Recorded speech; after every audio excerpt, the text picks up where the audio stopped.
Welcome back to Levant TV Headlines. An airstrike believed to have been carried out by the US-led coalition overnight targeted a town controlled by Al-Qaeda militants in Syria's Idlib province. A suicide bomber detonated an explosives-rigged vehicle in the Iraqi Kurdish regional capital Erbil, hitting the main checkpoint on the way to the provincial government headquarters. Iraq's Foreign Minister Hoshyar Zebari says the Iraqi government has transferred $500 million to the autonomous Kurdish region as part of a deal aimed at ending long-running oil and budget disputes. The son-in-law of Tunisia's deposed dictator Zine al-Abidine Ben Ali has been sentenced to 6 months in prison on gun possession charges after returning from exile to face outstanding cases against him.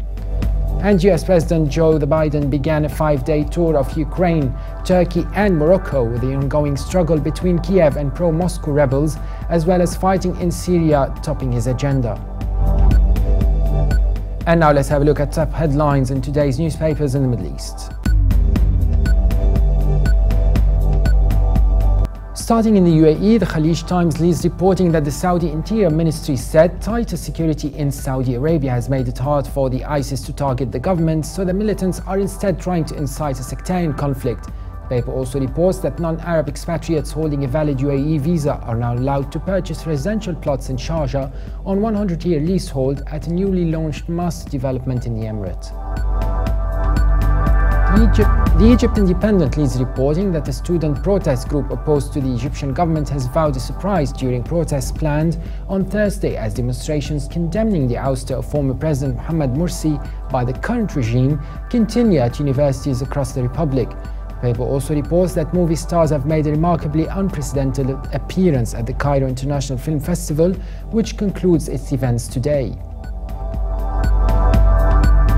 From Beirut, the Daily Star reports that Interior Minister Nouhad al-Mashnouk said Lebanon is prepared to face security challenges as a result of the Syria and Iraq conflicts. The paper also reports that in the ongoing saga of Lebanon's food scandal, additional cases of food corruption were unveiled by Minister of Health Wael Abu Faour, who also revealed that drinking water sold by unlicensed water companies contained traces of sewerage. And now let's have a look at top MidEast headlines from papers here in London.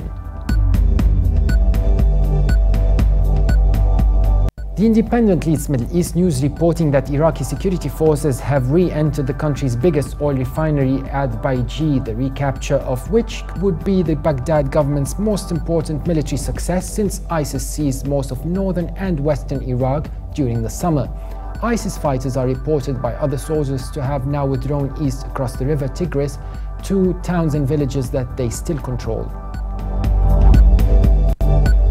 The Telegraph leads Middle East news reporting that Israel has destroyed the home of a Palestinian who last month ran over and killed 2 people at a Jerusalem tram stop, a day after 2 militants killed 4 rabbis and a policeman at a synagogue in the city.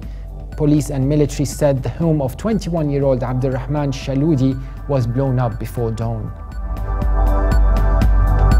Also from the UK, The Guardian leads Middle East news reporting that Spanish lawmakers have urged their government to recognize Palestine as a state, albeit only when the Palestinians and Israel negotiate a solution to their long-standing conflict.